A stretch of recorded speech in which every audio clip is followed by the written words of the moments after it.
let's say the mental model that we are using in our programs when it comes to change management is, so we first of all assume the positive side, that nobody is acting, let's say, with a bad intent. So what we are looking at is 3 steps. The first one is what's the context they are acting in, and then this context usually leads to some behaviors, and those behaviors, obviously, the sum of the behaviors make up the performance. And now I think it's always very interesting and very necessary to understand, why do people behave like they behave? And the generic answer is, it's because of their context. So we are asking them to behave in a certain sense, and maybe we haven't done a good job to change the context to enable them to behave in a different way in order to drive more performance. And I think where I feel, or where I see companies failing in transformations, is they are either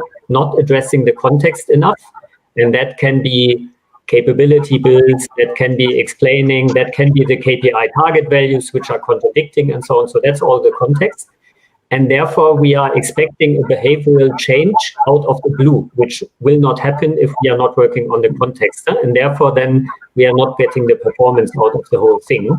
So looking at those 3 elements holistically and comprehensively, let's say deep enough to be taken seriously, I think that's the main driver for performance enhancement.